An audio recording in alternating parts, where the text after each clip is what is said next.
Hello दोस्तों, नमस्कार। उम्मीद है आप सभी बेहतर होंगे और आपकी तैयारी एक बेहतरीन दिशा में चल रही होगी। तो दोस्तों, आज का ये वीडियो इस क्रम में तीसरा प्रैक्टिस सेट है जिसको हम लोग करने जा रहे हैं। तो आइए समय का ध्यान रखते हुए साथ मिलकर एक बेहतरीन तरीके से इस 2 घंटे के पेपर को 40 मिनट में फोड़ने की कोशिश करते हैं। तो दोस्तों आइए शुरू करते हैं। तो आज का ये जो प्रैक्टिस सेट है ये तीसरे नंबर का है, एडिटोरिया का।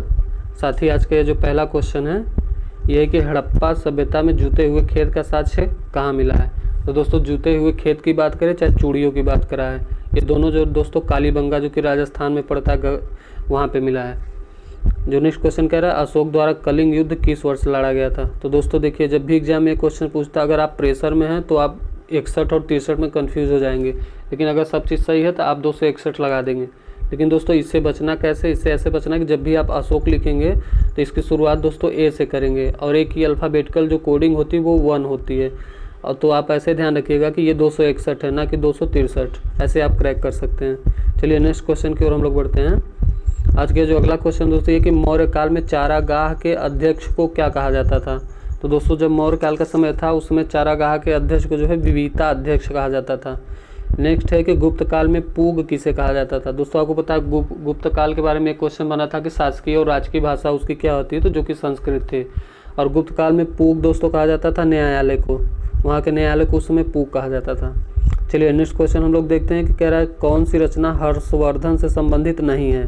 तो दोस्तों ये जो नागानंद हुआ, रत्नावली हुआ, प्रियदर्शिका, तीनों हर्षवर्धन ने लिखी है, बल्कि ये जो काव्य दर्शन है ये हर्षवर्धन द्वारा नहीं लिखी गई है। तो प्रश्न बनता है, अगर पूछ ले कि काव्य दर्शन किसने लिखा है दोस्तों, तो इसको लिखा अलंकार शास्त्राचार्य ने। अब देखिए इसको याद करने के लिए आप ऐसे कर सकते हैं, आपने पढ़ा होगा 9th और 10th में कि काव्य की शोभा बढ़ाने वाले को अलंकार कहते हैं। तो ऐसे आप याद रख सकते हैं कि काव्य दर्शन अलंकार शास्त्र ने लिखा है। चलिए आगे बढ़ते हैं। ये जो 6 क्वेश्चन है दोस्तों ये कह रहा है कि मंदसौर अभिलेख का संबंध किस शासक से है। तो ये जो मंदसौर अभिलेख है दोस्तों ये यशोवर्मन से संबंधित है, यशोवर्मन। और नेक्स्ट क्वेश्चन, मोहम्मद गोरी को भारत में पहली बार किसने पराजित किया था।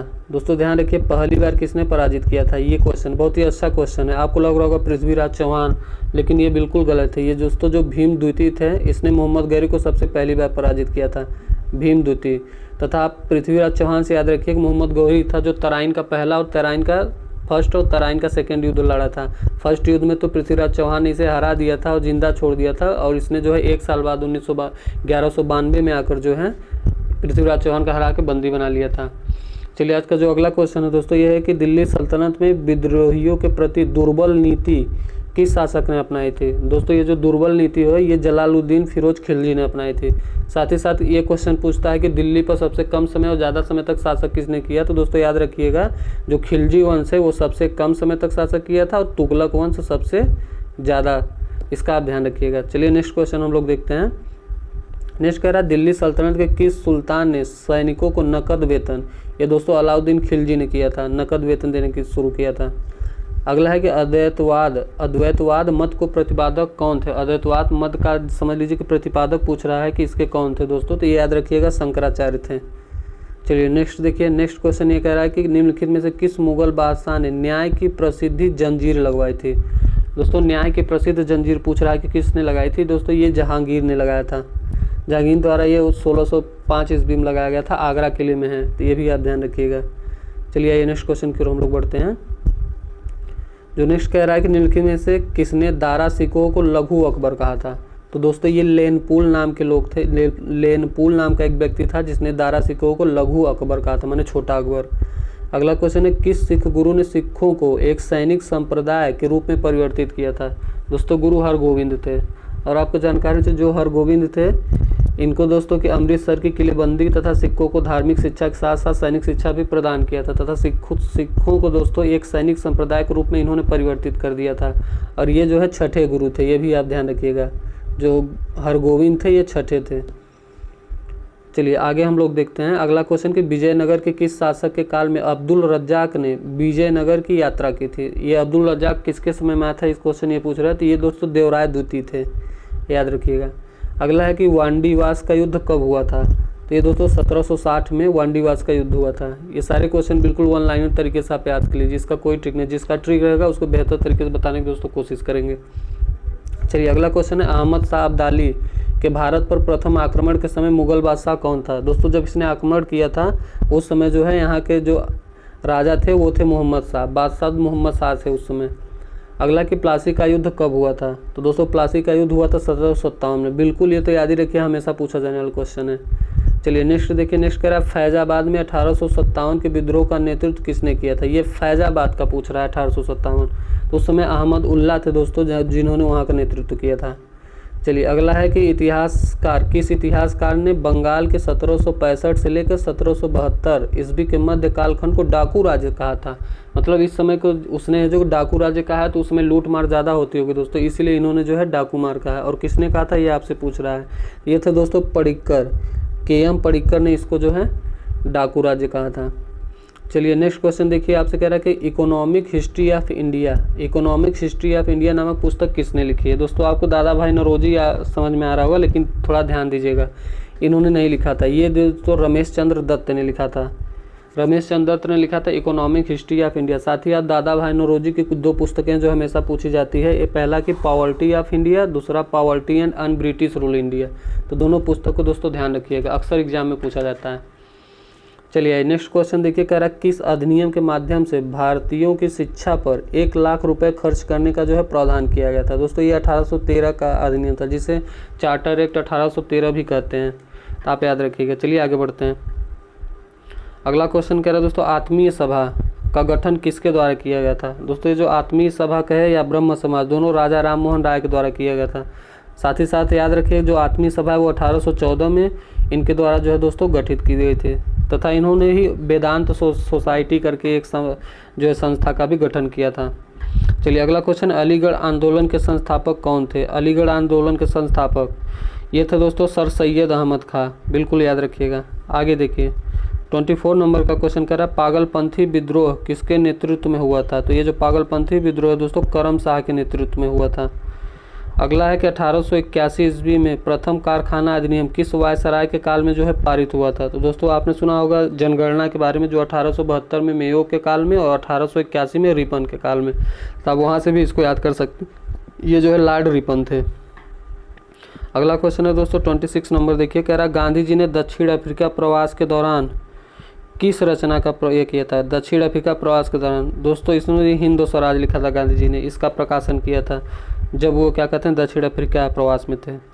अगला क्वेश्चन ये कह रहा है कि किस गवर्नर जनरल द्वारा सर्वप्रथम प्रेस पर सेंसरशिप, देखो एक पूछा जाता है प्रेस का मुक्तिदाता दोस्तों, मुक्तिदाता मेटकाफ है, आप याद रखिएगा यम से।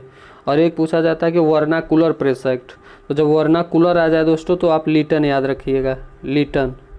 लेकिन दोस्तों जब आपसे पूछा जाए कि प्रेस पर सेंसरशिप लागू किया था ये किसने किया था, तो आप इसमें वेलेजली का नाम याद रखिएगा, सेंसरशिप। चलिए दोस्तों आगे बढ़ते हैं। ये जो अगला क्वेश्चन कर रहा है, मुजफ्फरपुर में किंग्सफोर्ड की हत्या का प्रयास कब किया गया था? तो ये दोस्तों 1908 में किया गया था, खुदीराम बोस थे उसमें दोस्तों शामिल। अगला क्वेश्चन है, निम्नलिखित में से किसने दिल्ली में स्वदेशी आंदोलन का नेतृत्व किया था? दिल्ली में स्वदेशी आंदोलन का नेतृत्व दोस्तों किसने किया था? ये थे सैयद हैदर राजा, सैयद हैदर राजा। चलिए नेक्स्ट देखिए, कह रहा है किस उदारवादी नेता को द ग्रैंड ओल्ड मैन के नाम से जाना जाता है? दोस्तों ये जाना जाता है दादा भाई नौरोजी को, दादा भाई नौरोजी, जिनकी 2 पुस्तकें मैंने बताया, poverty of India and British rule, poverty and British rule in India. चलिए नेक्स्ट देखिए, कह रहा है कि निम्नलिखित में से कौन सी घटना सबसे बाद में हुई? मतलब 4 घटनाएं दी गई हैं, आपको बताना सबसे बाद में कौन हुई। तो दोस्तों ये जो चंपारण है वो 1917 में हुआ था, चंपारण हुआ था 1917 में। और साथ ही साथ इसमें देखिए खेड़ा सत्याग्रह दोस्तों वो 18 में हुआ था। और असहयोग आंदोलन स्वराज पार्टी, असहयोग आंदोलन आपको पता होगा 1920 में हुआ था। और आपका ये जो स्वराज पार्टी का गठन दोस्तों 1923 में हुआ था। तो यहाँ पे पूछ रहा सबसे बाद में दोस्तों यही आंसर होगा, स्वराज पार्टी का गठन जो कि सबसे बाद में हुआ था।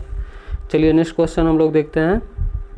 अगला है दोस्तों कि जलियांवाला बाग हत्याकांड के विरोध में निम्न में से किसने अपनी सर की उपाधि, सर कहिए या नाइटहुड की उपाधि, दोस्तों ये रविंद्रनाथ टैगोर जी थे जिन्होंने वापस कर दी थी, इन्हें जॉर्ज पंचम द्वारा दिया गया था। चलिए आगे बढ़ते हैं। आज का जो अगला क्वेश्चन है दोस्तों ये है कि महात्मा गांधी द्वारा चलाया गया प्रथम जन आंदोलन कौन था। दोस्तों देखिए, चंपारण उन्होंने किया था, उसके बाद खेड़ा किया, अहमदाबाद किया, लेकिन जब भी आपसे जन आंदोलन पूछेगा तो बिल्कुल ध्यान से करिएगा, वो दोस्तों असहयोग आंदोलन 1920 वाला था। ये जन आंदोलन, प्रथम जन आंदोलन, तो आपको यही याद रखना है कि जन आंदोलन के बारे में। चलिए अगला देखिए, कह रहा है निम्नलिखित में से किसके सुझाव पर भारतीयों को साइमन कमीशन से बाहर रखा गया। दोस्तों ये इरविन का काम था, और इसीलिए दोस्तों 5 मार्च 1931 को महात्मा गांधी और इरविन का समझौता भी हुआ था, जिसे इरविन समझौता के नाम से जाना जाता है। चलिए आगे बढ़ते हैं। अगला क्वेश्चन है दोस्तों कि द्वितीय विश्व युद्ध कब शुरू हुआ था। दोस्तों ये 1939 में शुरू हुआ था तथा 1945 तक चला था, और साथ ही साथ ये याद रखिएगा कि जर्मनी ने पोलैंड पर आक्रमण किया था तभी शुरू हुआ था। जर्मनी ने मनी के लिए पोलैंड पर आक्रमण किया था, मैंने तो ऐसे टैकल किया, आप भी टैकल कर लीजिएगा। अगला क्वेश्चन है दोस्तों, निम्नलिखित में से कौन सा युग्म सुमेलित नहीं है, मतलब 3 सुमेलित है और 1 सुमेलित नहीं है, वही आपको बताना है। तो देखिए, जो अगस्त प्रस्ताव 1940 में हुआ था लिनलिथिगो, बिल्कुल सही है, क्योंकि आपको पता होगा अक्सर क्वेश्चन पूछता है कि भारत छोड़ो आंदोलन के समय गवर्नर जनरल कौन थे, वो लिनलिथिगो है। और दूसरा है कि डलहौजी द्वारा व्यपगत का सिद्धांत, बिल्कुल सही है। और चेम्सफोर्ड द्वारा द्वैध शासन, मॉन्टेग्यू चेम्सफोर्ड 1919 में आया था, आपको याद होगा। तो दोस्तों ये जो लॉर्ड रिपन कम्युनल अवार्ड 1932 का रहा है दोस्तों, ये गलत है। 1931 में जैसे ही जब गांधी इरविन समझौता हुआ था दोस्तों, उसके जस्ट बाद जो है रिपन को हटा दिया गया था, और उसके बाद जो इनकी जगह थी वो लॉर्ड वेलिंगटन ने ले ली थी। तो इसका आंसर वेलिंगटन होगा, हालांकि लॉर्ड रिपन दिया गया तो वो गलत है, आप ध्यान रखिएगा। चलिए हम लोग आगे बढ़ते हैं। अगला क्वेश्चन कह रहा है कि झंडा गीत निम्नलिखित में से किसके द्वारा लिखा गया था। दोस्तों एक होता है आपका राष्ट्रगीत, और एक होता है दोस्तों क्या कहते हैं झंडा गीत, और एक आप याद रखा होगा जो राष्ट्रगान राष्ट्रगीत। तो दोस्तों इसमें आपको ध्यान रखना, जो बंकिम चंद्र चटर्जी थे, आपको पता है इन्होंने क्या लिखा था, इन्होंने वंदे मातरम लिखा था। वंदे मातरम की रचना जो बंकिम चंद्र चटर्जी ने की थी, तथा रविंद्रनाथ टैगोर ने दोस्तों राष्ट्रगान लिखा था। जब पूछे झंडा गीत किसने लिखा था दोस्तों, तो श्यामलाल प्रसाद, बिल्कुल ध्यान से करिएगा, झंडा गीत श्यामलाल प्रसाद ने किया था। चलिए आगे बढ़ते हैं। कह रहा है कौन सी कोविड-19 वैक्सीन दोस्तों डीएनए आधारित थी। दोस्तों ये जैकोव डी थी, जैकोव डी डीएनए आधारित, मैंने डी टैकल किया है, तो आप भी कर लीजिएगा। चलिए अगला क्वेश्चन देखते हैं, हम लोग आगे बढ़ते हैं। ये कह रहा कौन सा संगठन ऑपरेशन ग्रीन को कार्यान्वित करता है। दोस्तों ये संगठन नाफेड के नाम से जाना जाता है, ये ऑपरेशन ग्रीन को कार्यान्वित करता है। अगला है आर्थिक सर्वेक्षण किसके द्वारा प्रकाशित होता है। तो दोस्तों आर्थिक सर्वेक्षण है यानी पैसे के लेन देन के बारे में बात कर रहा है, तो इसके लिए दोस्तों वित्त मंत्रालय, आप याद रखिएगा। चलिए नेक्स्ट हम लोग बढ़ते हैं। नेक्स्ट कह रहा है सर्व शिक्षा अभियान का उद्देश्य किस आयु के बच्चों में शिक्षा को प्रोत्साहित करना है। ये दोस्तों ये जो सर्व शिक्षा अभियान था ये 2001 में आया था, इसमें 6 से 14 वर्ष के बच्चों को जो है शिक्षा प्रोत्साहित करना था। साथ ही साथ आप याद रखिएगा आर्टिकल 21A, इसके बारे में आप याद रखिएगा 2002 में लागू हुआ था, शिक्षा को मौलिक अधिकार बनाया गया था। तथा ये पूछ लेता है कि कौन से संविधान संशोधन, तो आप याद रखिएगा 86वां संविधान संशोधन, बिल्कुल याद रखिएगा, ये बहुत इंपॉर्टेंट क्वेश्चन है, कई बार पूछा गया है। चलिए हम लोग आगे बढ़ते हैं। दोस्तों अगला कह रहा है वो उद्योग जो खनिजों का उपयोग कच्चे माल के तौर पर करते हैं उनको क्या कहा जाता है। जो खनिज का कच्चे माल करते हैं दोस्तों उनको खनिज आधारित उद्योग ही कहेंगे, ये याद रखिएगा। अगला है निम्नलिखित कंद फसलों में से किसे गरीब का मित्र कहा जाता है। दोस्तों जो हम लोग कहते हैं ना गरीब के यहाँ कुछ ना हो लेकिन आलू ज़रूर होता है, वो आलू में ज़रूरी नहीं कि हमेशा सोयाबीन मिला है, वो कुछ भी सूखा आलू भी खा लेता है। तो दोस्तों गरीब का मित्र आलू को कहा जाता है। चलिए दोस्तों आगे बढ़ते हैं। नेक्स्ट क्वेश्चन है कि भारतीय मौसम विज्ञान संस्थान कहाँ है। तो दोस्तों ये जो मौसम विज्ञान संस्थान है आप याद रखिएगा ये नई दिल्ली में है। तथा इसके साथ ही एक इम्पॉर्टेंट है कि मौसम विज्ञान के साथ दोस्तों पूछता है कि केंद्रीय वन अनुसंधान संस्थान कहाँ है दोस्तों, तो वो जो है देहरादून उत्तराखंड में है वन अनुसंधान संस्थान।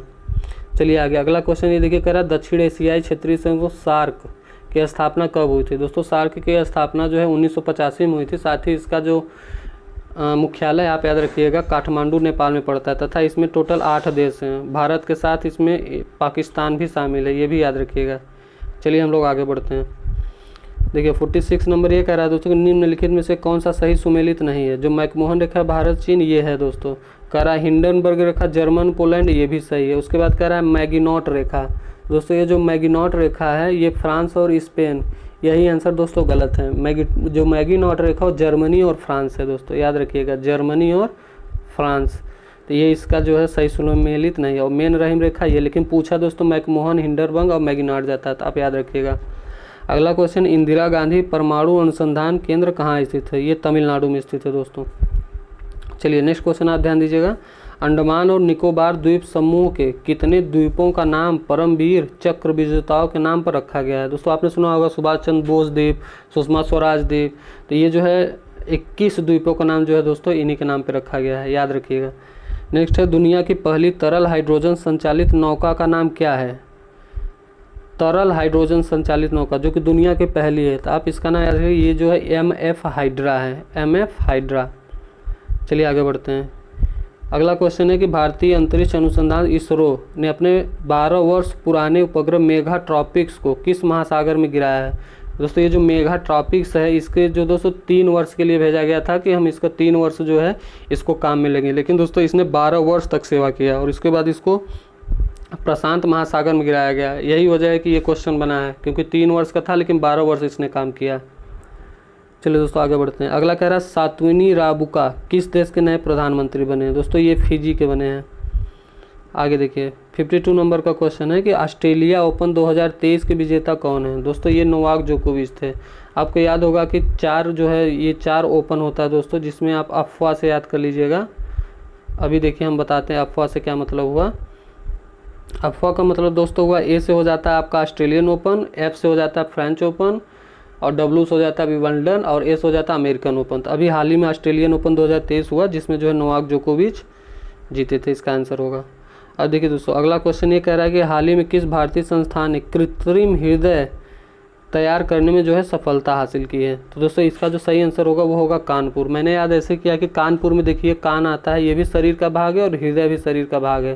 तो ये दोनों दोस्तों याद रखिएगा कि ये जो है IIT कानपुर से संबंधित है। इससे आपको याद करने में दोस्तों सरलता हो जाएगी। तथा एक क्वेश्चन पूछता है दूध में मिलावट पता करने के लिए किसने जो है मशीन बनाया? तो वो IIT मद्रास है। तो ये आप ध्यान रखिएगा, भी क्वेश्चन पूछ सकता है।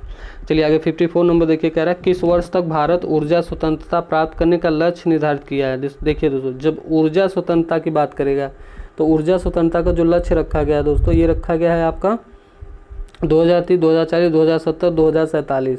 तो ये दोस्तों 2047 रखा गया है। लेकिन साथ ही 2070 के बारे में एक क्वेश्चन बनता है कि कार्बन उत्सर्जन का लक्ष्य, शून्य कार्बन उत्सर्जन का लक्ष्य कब तक रखा गया? तो ये दोस्तों जो 70 है वो शून्य कार्बन उत्सर्जन, इसमें भी कन्फ्यूजन होता है, लेकिन जब उसका नाम दोस्तों शून्य कार्बन उत्सर्जन है तो आप याद रखिए लास्ट में शून्य, तब आपको याद आ जाएगा 2070।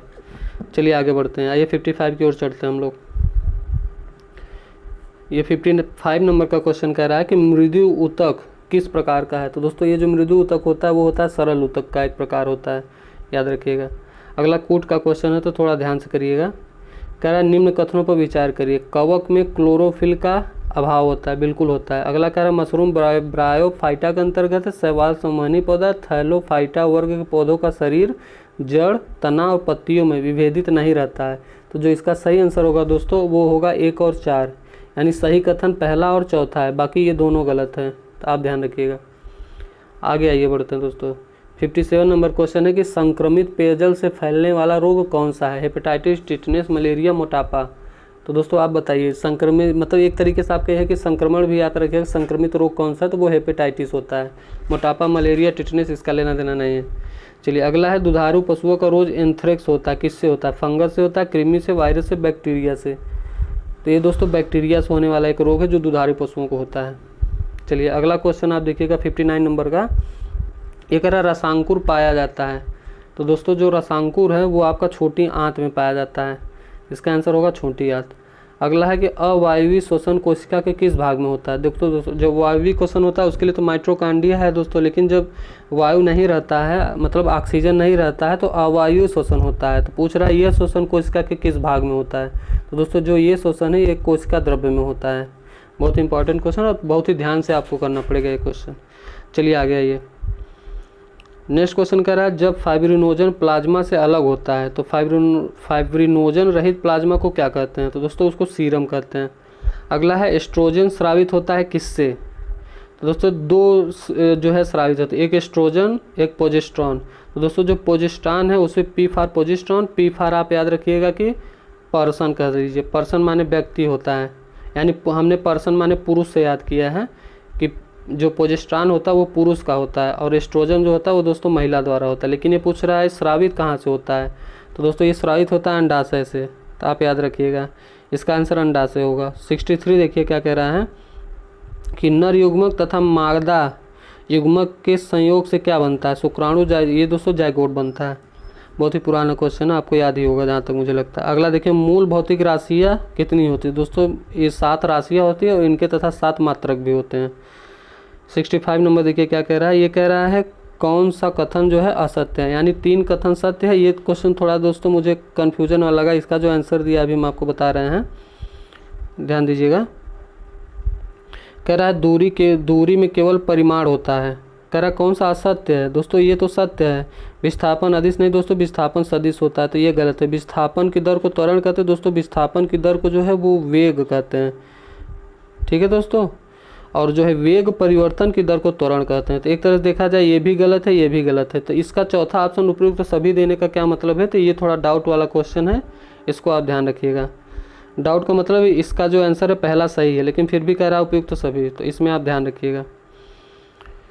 चलिए आइए आगे बढ़ते हैं दोस्तों। 66 नंबर देखिए क्या कह रहा है, यदि किसी वस्तु में बल लगाने से उसमें कोई त्वरण उत्पन्न नहीं होता है तो वह बल क्या कहलाता है? देखिए बहुत ध्यान से देखिए, त्वरण उत्पन्न नहीं होता बल लगाने से, मतलब घर्षण। आप याद रखिए, कोई साइकिल चल रही है उसमें आप घर्षण लगा रहे हैं लेकिन वो कोई काम नहीं कर रहा है, तो दोस्तों वो संतुलित बल होगा क्या? असंतुलित। ये थोड़ा सा कॉमन सेंस का क्वेश्चन है, तो दोस्तों वो संतुलित ही होगा ना, उसमें असर नहीं कर रहा। जिस चाल से साइकिल चल रही है वो लगातार चल रही है, तो दोस्तों ये संतुलित बल होगा। अगर उसमें त्वरण उत्पन्न हो जाए यानी वो रुकावट कर रहा है तो वो असंतुलित हो जाएगा, मतलब उसकी साइकिल हिलने लगेगी। तो आप ऐसे ध्यान रखिएगा। अगला क्वेश्चन है, यदि कोई वस्तु किसी द्रव में डूब जाती है तो निम्न में से कौन सा कथन सत्य होगा? अगर डूब जाती है तो कौन सा कथन सत्य होगा? तो दोस्तों याद रखिएगा, वस्तु का भार जब उत्प्लावक बल से अधिक होगा तभी जो है वस्तु डूबेगी, ध्यान रखिएगा। चलिए आगे बढ़ते हैं। इसे आर्किमिडीज का सिद्धांत भी कहते हैं, ये भी ध्यान रखिएगा। अगला है, पूर्ण आंतरिक परावर्तन की घटना तब संभव होती है जब प्रकाश कहाँ जाता है? सघन से विरल में जाता है या फिर विरल से सघन में? तो यही 2 ऑप्शन है, आपको ध्यान देना होगा। तो जब सघन से विरल माध्यम में दोस्तों प्रकाश जाती है तो पूर्ण आंतरिक परावर्तन होता है। अगला है, श्वेत प्रकाश जब एक प्रिज्म से होकर गुजरता है तो वर्ण जो सबसे कम विचलित होता है उसे क्या कहते हैं? दोस्तों ये लाल रंग का होता है जो सबसे कम विचलित होता है, इसी वजह से रेड लाइट में लाल होता है। साथ ही साथ अब याद रखिएगा, तरंग दैर्घ्य पूछता है कि किसका तरंग दैर्घ्य सबसे ज़्यादा है, तो वो भी रेड यानी लाल का ही तरंग दैर्घ्य सबसे ज़्यादा होता है और बैगनी का सबसे कम। दोस्तों इसे रंगों को याद करने के लिए आप एक ट्रिक है, ध्यान रखिएगा, मैंने इसको ऐसे याद किया था। इसे बोलते हैं विबक ग्योर, ध्यान दीजिएगा, विबक ग्योर। देखिए ये रहा आपका रेड, ये रहा वायलेट यानी बैगनी, तो रेड का तरंग दैर्घ्य सबसे ज़्यादा होता है। ये एक क्रम में होता है, तो आप इसे भी ध्यान रख सकते हैं। चलिए आगे बढ़ते हैं। अगला है, चालक की लंबाई बढ़ाने पर प्रतिरोध में क्या प्रभाव पड़ेगा? दोस्तों जब चालक की लंबाई बढ़ाएंगे तो प्रतिरोध में प्रभाव क्या बढ़ेगा या घटेगा? चालक का मतलब तार की बात करें, अगर जितना तार बढ़ाएंगे तो उसमें उतना दोस्तों इसका प्रतिरोध यानी रुकावट, जब हम लोग करंट छोड़ते हैं उसमें जो रुकावट होती है उसे प्रतिरोध करते हैं, तो जो रुकावट है वो भी तो दोस्तों बढ़ेगा। जितना कम छोटा तार रहेगा उतनी अच्छे से लाइट जाएगी, जितनी ज़्यादा उसको फैलाएंगे उतना रुकावट होगा, तो ऐसे आप याद रखिएगा। अगला है, बायल्स तथा चार्ल्स के नियम को सम्मिलित रूप से क्या कहते हैं? तो दोस्तों ये इसे जो है गैस समीकरण कहते हैं, ध्यान रखिएगा। अगला, समुद्र के जल से नमक को किस विधि द्वारा निकाला जाता है? दोस्तों वाष्प करके जो है पानी को उड़ा दिया जाता है, जो बचता वो नमक रहता है, यानी उसको क्या कहेंगे? वाष्पीकरण, निस्यंदन, ऊर्ध्वपातन या संघनन? चलिए बताइए दोस्तों, वाष्पीकरण कहेंगे, इसमें ज़्यादा आपको सोचने की ज़रूरत नहीं है। चलिए आगे बढ़ते हैं। अगला क्वेश्चन ये देखिए दोस्तों, ये बहुत ही इंपॉर्टेंट क्वेश्चन। एक्वा रेजिया में हाइड्रोक्लोरिक अम्ल, हाइड्रोक्लोरिक अम्ल तथा नाइट्रिक, हाइड्रोक्लोरिक यानी HCl, नाइट्रिक HNO3, इसका अनुपात जो है दोस्तों 1:3 होता है। अगला है कि विद्युत का सुचालक अधातु कौन सा है? विद्युत का सुचालक वैसे देखा जाए अधातु, देखिए दोस्तों हमेशा धातुएं विद्युत के सुचालक है, लेकिन एक ऐसा अधातु है दोस्तों, याद रखिएगा, ग्रेफाइट। ग्रेफाइट जो है, ग्रेफाइट में करंट उतर सकता है, आप एक तरीके से ऐसे सोचिए। कह रहा है द्रव अधातु कौन सा है? धातु है तो द्रव में पारा होती है दोस्तों, ये पारा धातु है, इसको अधातु मत सोचिए दोस्तों। ये जो है ये ब्रोमीन, इसका उत्तर होगा। ब्रोमीन एक अधातु है, ये याद रखिएगा, और द्रव अधातु है। चलिए आगे बढ़ते हैं। अगला क्वेश्चन देखिए 76 नंबर पे हम लोग पहुँचे दोस्तों। 76 कह रहा है कि पिच ब्लेंड निम्न में से किस धातु का अयस्क है? ये दोस्तों एक यूरेनियम का अयस्क होता है। अगला है, रेडियो सक्रियता की खोज किसने किया था? दोस्तों खोज कह रहा किसने किया था? ये हेनरी बेकरेल ने किया था। तथा याद रखिए कि ये जो पियरे क्यूरी और मैडम क्यूरी हैं, इन्होंने शब्द दिया था रेडियो सक्रियता, न कि खोजा था। खोजा हेनरी बेकरेल ने था। चलिए आइए 78 नंबर पे चलते हैं। 78 नंबर क्वेश्चन कर रहा है, भारतीय संविधान में संसद के दोनों सदनों की संयुक्त बैठक का प्रावधान किस देश से लिया गया है? तो दोस्तों जब भी आपसे समवर्ती सूची का है या संयुक्त बैठक, समवर्ती सूची संयुक्त बैठक दोनों ऑस्ट्रेलिया से लिया गया है। अगला है, राज्यपाल को पद की शपथ किसके द्वारा दिलाई जाती है? दोस्तों देखिए उत्तर प्रदेश जो है, जैसे मान लीजिए हमारा राज्य है, राज्य का मुखिया राज्यपाल एक तरीके से होता है मेन, और जो हमारा देश का होता है वो राष्ट्रपति होता है। तो जब भी आपको राज्यपाल का पूछेगा तो आप लगाइएगा उच्च न्यायालय, क्योंकि राज्य में हाई कोर्ट होता है, एक राज्य का एक हाई कोर्ट होता है ज़्यादातर देखा, जैसे उत्तर प्रदेश का प्रयागराज है, इलाहाबाद हाई कोर्ट है।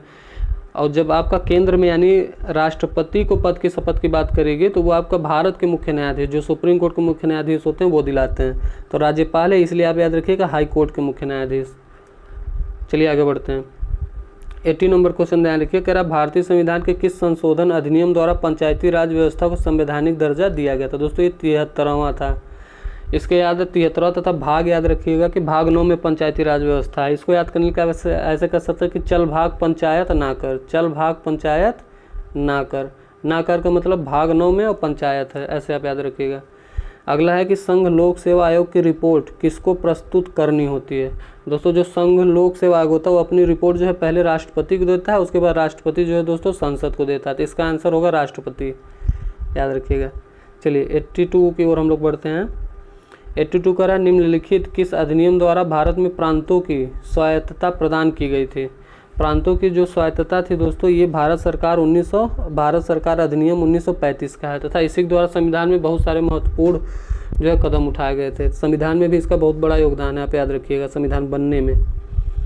चलिए 83 देखिए कि कह रहा है किसका मतलब है कि सर्वोच्च न्यायालय मामले और उसमें शामिल कानूनी मुद्दों पर पुनर्विचार करेगा, मतलब ऐसा क्या है? तो अब इसका जो आंसर होगा ये याद रखिएगा, अपीलीय क्षेत्राधिकार, ये इसका आंसर है। अब कह रहा है भारतीय संविधान का अंतिम व्यवस्थापक कौन है? तो ये दोस्तों सर्वोच्च न्यायालय होता है, मतलब इस पे जो फाइनल डिसीजन हो सर्वोच्च न्यायालय ही लेता है। तो ये यही क्वेश्चन है। अगला देखिए 85 नंबर में ये है कि समाजवादी अर्थव्यवस्था में उत्पादन के सभी कारक किसके स्वामित्व और नियंत्रण रहते हैं? जब दोस्तों समाजवादी है तो आप बताइए किसके, राज्य के या उत्पादक, श्रमिक या जनता? जो समाजवादी अर्थव्यवस्था है उसमें सभी कारक दोस्तों राज्य के अधीन होते हैं, आप ध्यान रखिएगा। अगला है महालनोबिस मॉडल का संबंध किस पंचवर्षीय योजना के साथ जोड़ा गया है? तो दोस्तों ये जो दूसरी पंचवर्षीय योजना है उसे महालनोबिस मॉडल कहा जाता है। तथा याद ही रखिएगा जो भारत के सांख्यिकीविद थे तो महालनोबिस को कहा जाता था। इन्हीं के दोस्तों पुण्यतिथि के उपलक्ष्य में 29 जून को जो है सांख्यिकी दिवस भी मनाया जाता है, 29 जून को, और ये क्वेश्चन पूछा भी गया है 29 जून को सांख्यिकी दिवस। चलिए आगे बढ़ते हैं। 87 कह रहा है जनगणना 2011 के अनुसार भारत में सर्वाधिक ग्रामीण जनसंख्या किस राज्य में है? सर्वाधिक ग्रामीण जनसंख्या, आपको लगेगा उत्तर प्रदेश, नहीं तो मान लीजिए उत्तर प्रदेश से निकलेंगे तो बिहार, ये दोनों आंसर दोस्तों इसका नहीं होगा, ना ही मध्य प्रदेश होगा। जब सर्वाधिक ग्रामीण जनसंख्या पूछे किस राज्य में 2011 के अनुसार पूछेगा दोस्तों, तो इसका जो सही आंसर है वो आपका होगा हिमाचल प्रदेश। हिमाचल प्रदेश में दोस्तों 90% जो है वो ग्रामीण जनसंख्या है। चलिए 88 की ओर बढ़िए। 88 क्वेश्चन कर रहा है बिहार बजट 2023-24 के अनुसार बिहार का विकास दर कितना रहने का अनुमान है? तो ये जो विकास दर है बिहार का वो 15 मतलब 15.25% आप याद रखिए, ये जो है विकास दर का अनुमान है। अगला देखिए कि प्रति हेक्टेयर उत्पादन की दृष्टि से सबसे अधिक चावल का उत्पादन किस राज्य में होता है? दोस्तों चावल का उत्पादन वैसे तो सबसे ज़्यादा पश्चिम बंगाल में होता है, लेकिन ये इसका आंसर नहीं है। जब भी आपको प्रति हेक्टेयर की दर से पूछेगा तो आप जो है इसका आंसर पंजाब लगाइएगा, प्रति हेक्टेयर की दर से पंजाब में होता है। चलिए आगे एक कूट वाला क्वेश्चन है, आप बताइएगा। करा मिलान करिए, सही उत्तर का चयन कीजिए। ये दोस्तों जो जिम कार्बेट है ये पहला पार्क भी है जो कि बाघ के लिए आरक्षण के लिए, जिम कार्बेट जो कि उत्तराखंड में है, आपको याद होगा। और रणथंभौर जो है दोस्तों ये राजस्थान में है। साथ ही साथ दम्फा और बांधवगढ़, ये जो दम्फा है दोस्तों ये मिजोरम में है और बांधवगढ़ आपका मध्य प्रदेश में है। यानी एक आपका बताइए कौन सा ऑप्शन सही होगा? ए का 3 देखिए दोस्तों इसमें है और सारा ऑप्शन अलग है तो यही इसका आंसर होगा। चलिए आगे बढ़ते हैं। 91 देखिए क्या कह रहा है भारत में सर्वाधिक वर्षा किन किन क्षेत्रों में होती है? तो दोस्तों देखिए तीनों ऑप्शन में आपको मेघालय दिख नहीं रहा, आपको पता है मेघालय के मासिन नाम में सबसे ज़्यादा होता है, तो आप आँख मूंद के पहला ऑप्शन मार सकते हैं, पश्चिमी घाट, हिमालयी क्षेत्र तथा मेघालय। चलिए आगे बढ़ते हैं। अगला कह रहा है 92 नंबर का क्वेश्चन देखिएगा, कह रहा है रिंग ऑफ फायर से अभिप्राय है ये जापान का औद्योगिक क्षेत्र, अफ्रीका का, ये दोस्तों प्रशांत महासागर में भूकंप और ज्वालामुखी से प्रभावित क्षेत्र है। अगला देखिए कह रहा भूमध्य रेखा कितने देशों से होकर गुजरती है। तो दोस्तों ये जो भूमध्य रेखा है ये आप याद रखिएगा 13 देशों से होकर गुजरती है, तथा इसमें कुछ एडिशनल जानकारी है जो कि बहुत ज़रूरी है, आप याद रखिएगा। ये जो दोस्तों भूमध्य रेखा है वो 3 महाद्वीप और 3 महासागर से होकर जाती है। तो आप जब भी ऑप्शन देश में कन्फ्यूज हो कि 12, 14, 15, तो आप 3 याद रखिएगा कि 3 महाद्वीप और आपका 3 जो है महासागर में जाती है। तो लास्ट का ये 3 यानी 13 देश भी याद रखिएगा। दोस्तों ये भारत से नहीं जाती है, बल्कि कन्याकुमारी जो भारत का सबसे दक्षिणी बिंदु है वो भूमध्य रेखा से बिल्कुल ऊपर हल्का सटा हुआ वो ऐसा माना जाता है। चलिए अगला क्वेश्चन ये देखिए कह रहा है निम्नलिखित जलधाराओं में से कौन सी ठंडी जलधारा है। Labrador, Falkland, Benguela. तो ये आपको बताना है कि इसमें कौन सी सबसे ठंडी जलधारा है। तो दोस्तों आप याद रखिएगा कि इसमें जो सभी धाराएं हैं, लेब्राडोर हुआ, बेंगुएला हुआ, फाकलैंड, ये सभी जो है दोस्तों ठंडी जलधाराएं हैं। चलिए आगे 95 की ओर हम लोग बढ़ते हैं। 95 क्वेश्चन कर रहा है निम्नलिखित में से कौन सा कैस्पियन सागर से सीमा नहीं बनाता है। Azerbaijan, Iraq, Iran, Kazakhstan. तो इसका जो सही आंसर होगा दोस्तों वो होगा इराक। ये जो है अजरबैजान से सीमा नहीं बनाता। तथा आप साथ ही याद रखिए जो कैस्पियन सागर होता है दोस्तों वो विश्व की सबसे बड़ी झील होती है जो 5 देश की सीमाओं के साथ सीमा बनाती है। ये विश्व की सबसे बड़ी झील कैस्पियन सागर है और ये 5 देश से लगती है, ध्यान रखिएगा। अगला कह रहा है निम्न में से किस जिला की सीमा रेखा की लंबाई पश्चिम बंगाल से सबसे कम स्पर्श करती है। मतलब आपको ये जो राज्य दिया गया किशनगंज, पुड़िया, कटिहार, बांका, कह रहा पश्चिम बंगाल से सबसे कम स्पर्श कौन करता है। ये सभी आप याद रखिएगा, ये बिहार है तथा पुड़िया, ये जो पुड़िया जगह है ये जो है सबसे कम जो है आपका साझा करता है।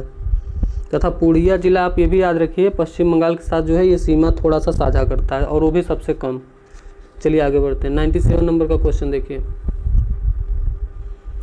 97 नंबर कह रहा है दोस्तों कि निम्नलिखित में से किस राज्य में सर्वाधिक पाइराइट पाए जाते हैं। तो दोस्तों ये जो पाइराइट है सर्वाधिक आपका ये पाया जाता है, आप बताइए कहाँ पाया जाता है। बिहार, उड़ीसा, उत्तराखंड, ये बिहार में पाया जाता है। बिहार में सबसे ज़्यादा पाइराइट, लगभग आप कह सकते हैं कि इसे जो है मूर्खों का सोना कहते हैं। 95% जो है बिहार में पाया जाता है। मूर्खों का सोना ये कहने का मतलब हुआ दोस्तों कि लोग इसे सोना समझ लेते हैं और कहते हैं बस हमको गोल्ड मिल गया, इसीलिए इसको पाइराइट को मूर्खों का सोना कहा जाता है और बिहार में सबसे ज़्यादा पाया जाता है। चलिए अगला है 2011 की जनगणना के अनुसार बिहार में सर्वाधिक जो लिंगानुपात है वो दोस्तों किस जिले का है। तो बिहार में जो सर्वाधिक लिंगानुपात है वो गोपालगंज का है। साथ ही अगर आपसे पूछे कि सबसे कम बिहार में लिंगानुपात किसका है तो आप याद रखिएगा वो मुंगेर का है। मुंगेर एक जिला है। तथा गोपालगंज में नंबर पूछे तो 1021 याद रखिएगा। चलिए आगे 99 नंबर हम लोग देखते हैं। करा भारत का सबसे लंबा राष्ट्रीय जल मार्ग। दोस्तों आप याद रखिएगा सबसे लंबा राष्ट्रीय, कभी कभी हाईवे पूछ लेता जो हम लोग ये 44 लगाते हैं, लेकिन ये जल मार्ग है यानी नेशनल वाटरवे। तो दोस्तों ये राष्ट्रीय जल मार्ग 1 है जो सबसे लंबा वाटरवे है और इसकी लंबाई जो है दोस्तों वो 1620 किलोमीटर है। तथा ये जो है आपका प्रयागराज से यानी इलाहाबाद से हल्दिया को लेकर जाती है। यह भारत का सबसे लंबा और उपयोगी जल मार्ग है। चलिए अगला देखिए। कह रहा शून्य रेखा कहलाती है।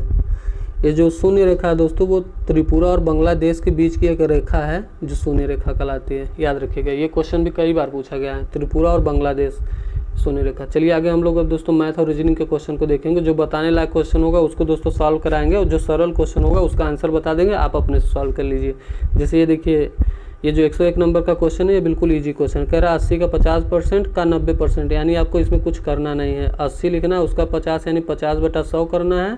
फिर उसका का माने दोस्तों होता है गुणा, तो उसका 90 आप 100 कर देंगे। जब इसको दोस्तों आप सॉल्व करेंगे तो इसका जो आपका आंसर है वो आएगा 36 यानी 36, पहला ऑप्शन। चलिए आगे देखिए, इस क्वेश्चन को ध्यान रखिए। करा 9 + 1 का वर्गमूल ज्ञात कीजिए। दोस्तों जो 9 है उसको आप जब तोड़ेंगे तो 7 + 2 करेंगे।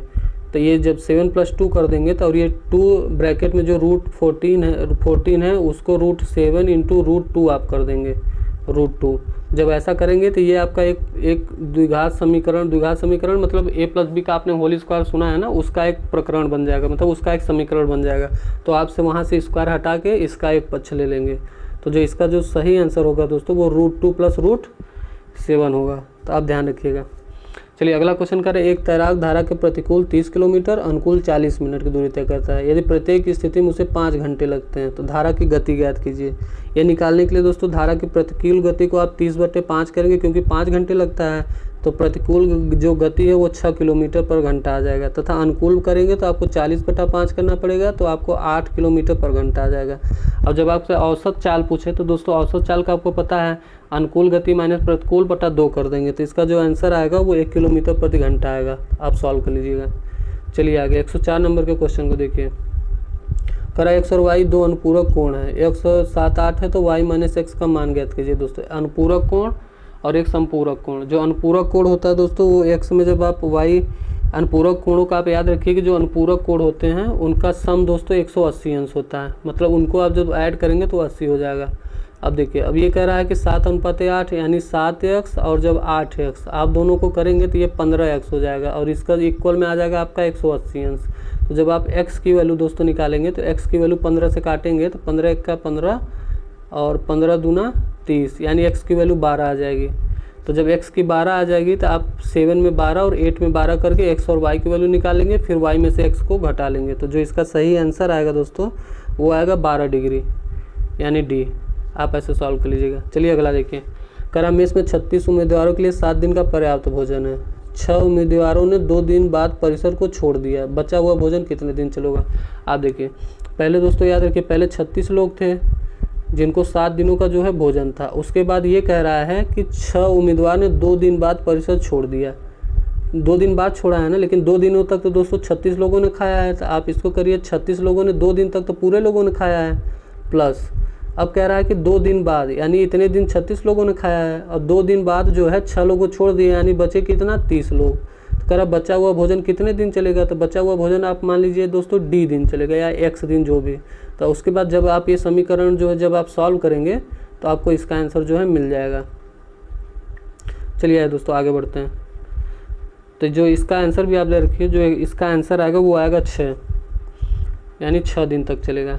चलिए अगला क्वेश्चन देखिए 106 नंबर। ये कह रहा है क्लास में टेस्ट में 63 के बजाय रवि के अंक गलत हो के 93 हो गए। तो इसमें जो अंतर आएगा दोस्तों 63 से 93, आप 93 में से 63 घटा लीजिएगा, जितना अंतर आएगा उतना औसत अंक। ये भी बहुत सरल क्वेश्चन होता है, आप अगर एक बार करेंगे तो इसको कर लेंगे। इसका जो सही आंसर आएगा दोस्तों वो आएगा 60। आप सॉल्व करिएगा और कमेंट बॉक्स में बताइएगा हुआ कि नहीं। चलिए आगे देखिए 107 नंबर का 80 लीटर के मिश्रण में सिरप और पानी का अनुपात 5:3 है, तो किस मात्रा में पानी मिलाया जाए ताकि मिश्रण में सिरप और पानी का अनुपात 5:6 हो जाए। तो दोस्तों इसका करने का जो सबसे सरल तरीका वो ये है कि आप देखिए मिश्रण 5:3 है यानी टोटल जोड़ेंगे तो 8 हो जाएगा। तो आप 5/8 गुणे 80 कर लीजिए। 80 कैसे है आप बताइए, क्योंकि टोटल 80 लीटर है।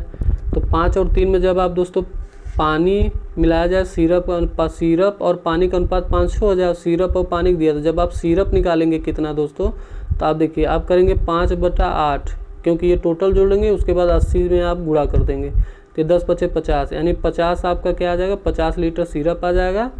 यानी 80 में जब 50 निकल गया तो आप बताइए पानी कितना बचा। पानी आपका बचा 30 लीटर। अब कह रहा है कि किस मात्रा में पानी मिलाया जाए, यानी 50 सिरप तो रहेगा ही और 30 में कह रहा है किस मात्रा में, तो आप मान लीजिए x मिलाया जाए और इसका अनुपात हो जाएगा 5/6। अब दोस्तों जब आप सॉल्व करेंगे तो इसका एक जो वैल्यू आ जाएगी वही इसका आंसर होगा। तो इसका आंसर आएगा दोस्तों 30 लीटर। सॉल्व कर लीजिएगा। चलिए आगे 108 नंबर क्वेश्चन कह रहा है 1050 रुपये पर 2 वर्ष के लिए प्रतिवर्ष 10% दर से वार्षिक चक्रवृद्धि ब्याज। चक्रवृद्धि जो ब्याज होता है उसका फॉर्मूला होता है दोस्तों चक्रवृद्धि ब्याज बराबर P लगा के 1 + R/100 पर T-1 करेंगे। ये सरल क्वेश्चन। लेकिन अगर जब 2 वर्ष है ना दोस्तों तो आप एक काम करिएगा, पहले आप जो है साधारण ब्याज निकाल लीजिएगा। SI साधारण ब्याज जब आपका मान लीजिए जो भी आ जाता है उसको आप 1050 में जोड़ लेंगे तो वो अगले वर्ष के लिए दोस्तों मूलधन बन जाएगा। तो उस मूलधन को ही आप साधारण ब्याज से दोबारा निकाल लीजिएगा, तो वो जो है अगले वर्ष का चक्रवृद्धि ब्याज हो जाएगा। तो जो इसका आंसर आएगा दोस्तों वो आएगा आपका 220.5 220 यानी B आंसर आएगा। आगे देखिए 109 नंबर देखिए करा एक संख्या में 30% की वृद्धि की जाती है और फिर 25% की कमी की जाती है। तो प्रतिशत में शुद्ध वृद्धि माने 30 की वृद्धि करेगा तो आप +30 करेंगे, फिर 25 की कमी तो -25 करेंगे, उसके बाद प्लस माइनस हो जाएगा। 30 में 25 का गुणा करेंगे दोस्तों, उसके बाद 100 करेंगे। जब इसको सॉल्व करेंगे जो भी इसका आंसर अगर माइनस आएगा तो घाटा होगा, प्लस आएगा तो वो वृद्धि होगी। तो जो इसका आंसर होगा दोस्तों ये आएगा आपका 2.5% की कमी। इसका सही आंसर होगा 2.5% की कमी। चलिए 110 नंबर ये दोस्तों सरल है, इसको आप कर लेंगे। इसका आंसर हम आपको बता दे रहे हैं 674 यानी ऑप्शन C।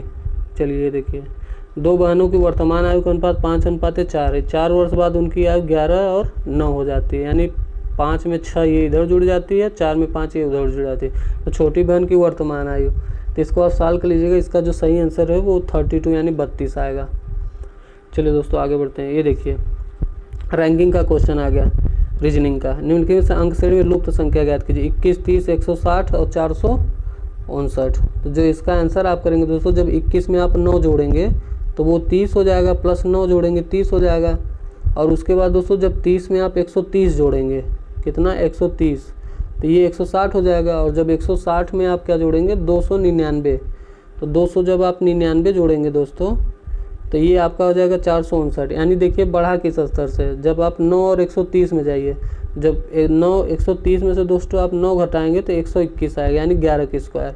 अब जब आप 299 में से 130 घटाएंगे तो आपका यहाँ पे आएगा दोस्तों 169, यानी 13 का स्क्वायर। तो इसी तरीके से जब आप करेंगे दोस्तों तो अगला 225 यानी 15 का स्क्वायर आएगा। इसका मतलब आपका क्या होगा, 15 का जब आप स्क्वायर करेंगे यानी 524 इसमें जोड़ेंगे, तो इसका जो सही आंसर हो जाएगा वो 983 हो जाएगा। इसी तरीके से क्वेश्चन है, आप कर लीजिएगा। चलिए 113 नंबर देखिए। 113 नंबर कह रहा है लुप्त संख्या ज्ञात कीजिए। तो इसको ज्ञात करने के लिए दोस्तों 7 में जब आप 3 का गुणा करेंगे तो 7 तिरिक 21 हो जाएगा। और उसके बाद 63 कैसे आएगा आप बताइए। जब 7 में 3 का गुणा करेंगे तो 21 में 3 का गुणा करेंगे 63 आएगा, और 63 में 3 का गुणा करेंगे तो 179 आएगा, यानी ये 3 का मल्टीप्लिकेशन है।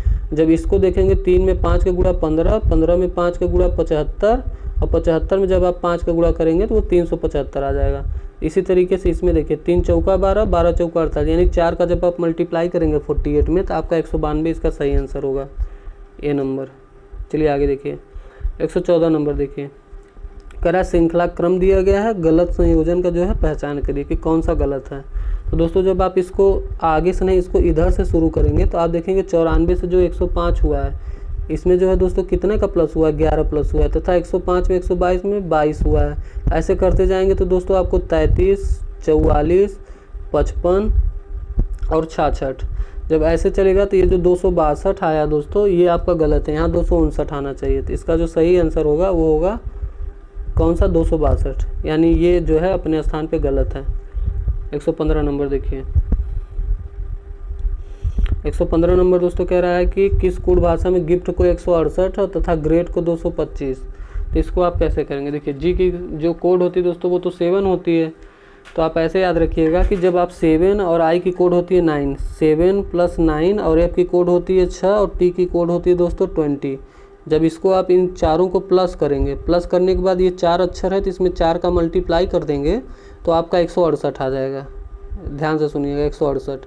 इसी तरीके से जब आप ग्रेट में आएंगे दोस्तों तो ये ग्रेट में देखिएगा जी की कोडिंग 7 होती है, आर की 18 होती है, ई की 5 होती है, ए का 1 और टी की 20। दोस्तों कोडिंग आपको याद होगा, अगर कोडिंग नहीं याद होगा तो कोडिंग का एक ऐसा मास्टर वीडियो आपको कुछ ही मिनट का देंगे कि आपको हमेशा के लिए कोडिंग डिकोडिंग की सारी कोडिंग जो है वो चाहे रिवर्स ऑर्डर हो चाहे सीधी आपको याद हो जाएगा और हमेशा के लिए आप भूल नहीं पाएंगे। तो आप कमेंट करिएगा तो आपको ज़रूर वो 10 मिनट की एक वीडियो देंगे जिससे आपको हमेशा के लिए कोडिंग याद हो जाएगा और बहुत ही ट्रिकी तरीके से कभी भूलेंगे नहीं।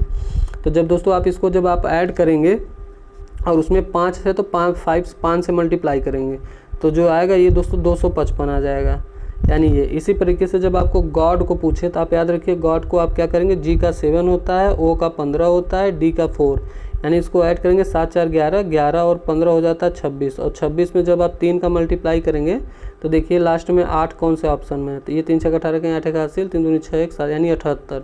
इसका आंसर दोस्तों हो जाएगा सी। चलिए 116 नंबर देखिए।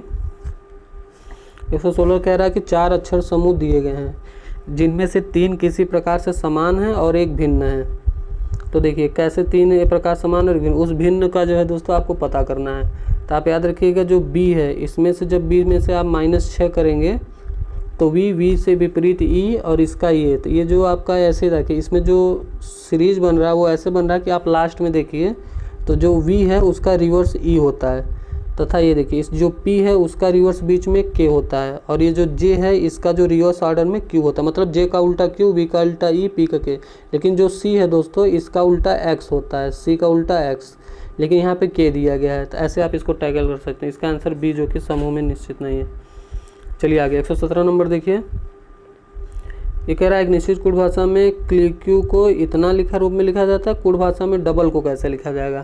तो ये आप देखिएगा, जब इसको आप अलग अलग लिखेंगे तो पहले CLI लिखेंगे, फिर QUE लिखेंगे। तो इसको दोस्तों देखिएगा लिखा क्या गया है, JMDFVR, JMDFVR, तो JMD और FVR। तो दोस्तों जब आप FVR लिखेंगे तो इन सभी में जब आप एक एक प्लस करेंगे तो आप देखिए कि जो C है, I के बाद दोस्तों आता है J, यानी +1 I में करेंगे तो ILC। तो देखिए आपको ILC कहीं दिख रहा है, बताइए इसका आंसर आपको, इसमें जब आप जाएंगे चारों ऑप्शन में आप ध्यान से देखेंगे तो इसका आंसर आपको मिलेगा। जो इसका आंसर आएगा वो आएगा दोस्तों A, VPEFMC। आप बहुत ध्यान से करेंगे तभी इसको कर पाएंगे। चलिए आगे बढ़ते हैं। अगला क्वेश्चन 118 नंबर का देखिए, ये सरल क्वेश्चन है, इसको आप कर लेंगे। वही ये क्या कहते हैं अल्फ़ाबेटिकल ऑर्डर वाला है। इसका आंसर आएगा दोस्तों A, 3241। याद करिए इसको करने का जो तरीका होता है, देखिए सबसे D के बाद W, D के बाद Y, D के बाद W, D के बाद Y। तो W के बाद देखिए E है, यानी सबसे पहले E आता है, यहाँ W के बाद I, E के तो बाद ही आता है ना, तो यानी पहले अक्षर पे 3 होगा, उसके बाद W के बाद I यानी 2 होगा, फिर 4 E होगा, Y के बाद E, और यहाँ देखिए Y के बाद K है, इस वजह से 1 वाला लास्ट। इसका आंसर ये होगा। चलिए ये देखिए, ये कह रहा है ये डायरेक्शन का क्वेश्चन है 119 नंबर का। ये भी बहुत सरल क्वेश्चन है, आप थोड़ा सा ध्यान लगाएंगे हो जाएगा। इसका आंसर दोस्तों 20 आएगा, आप कर लीजिएगा। चलिए 120 नंबर कह रहा है कि प्रफुल्लित का उदास होगा तो बहादुर का क्या होगा। तो दोस्तों कायर होगा। बहुत ही सरल क्वेश्चन है। इसी के साथ दोस्तों ये प्रैक्टिस सेट शुरू होती है, और कुछ समस्याओं के कारण दोस्तों थोड़ा वीडियो अपलोड करने में जो है थोड़ी लेट हो गई, उसके लिए हम आपके क्षमा प्रार्थी हैं। लेकिन दोस्तों आपने जो कमेंट किया, आपके प्यार भरे जो कमेंट है उसको देख के दोस्तों हृदय जो है हमेशा के लिए गदगद हो गया, तथा आपके जो भी सुझाव थे दोस्तों मेरे लिए मार्गदर्शन का काम करेंगे।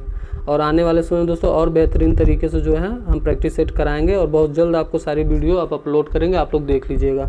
साथ ही साथ आपने जो सुझाव में कहा है कि दोस्तों की प्रैक्टिस सेट को पीछे साइड से भी कराते रहिए उल्टी रैंकिंग में, तो ऐसा ज़रूर करेंगे। और साथ ही मार्केट में जो नई प्रैक्टिस सेट हम देख रहे हैं जो 5 ऑप्शन वाला है, जैसे ही दोस्तों मिलता है उसकी प्रैक्टिस सेट हम शुरू कराएंगे, ताकि आपकी तैयारी में 4 चांद लग सके। और आप ध्यान रखिएगा दोस्तों, यही वो समय है जो आपके और आपकी पीढ़ी दोनों की दिशा और दशा बदल सकता है। तो समय बिल्कुल ना गवाइएगा, बहुत ही ध्यान से आप जो है ये लास्ट महीनों को लास्ट मान के चलिएगा कि यही आपके जीवन का लास्ट महीना जो आपको पढ़ाई में देना है। जब दोस्तों आप ऐसा सोचेंगे ना, तो आप ध्यान लीजिए, जब तक आपको तोड़ना नहीं है तब तक आपको छोड़ना नहीं है। लगे रहिएगा दोस्तों, और अगली वीडियो जल्द ही प्रोवाइड होगी। और आपके कमेंट के लिए दोस्तों हम आभारी रहेंगे, और साथ ही उम्मीद करेंगे आप अपने सुझाव और कमेंट बॉक्स में ज़रूर दीजिएगा। तो ठीक है दोस्तों, बेहतर रहिए और अपनी तैयारी बेहतरीन रखिए। इसी के साथ वीडियो समाप्त करते हैं। धन्यवाद दोस्तों, जय हिंद।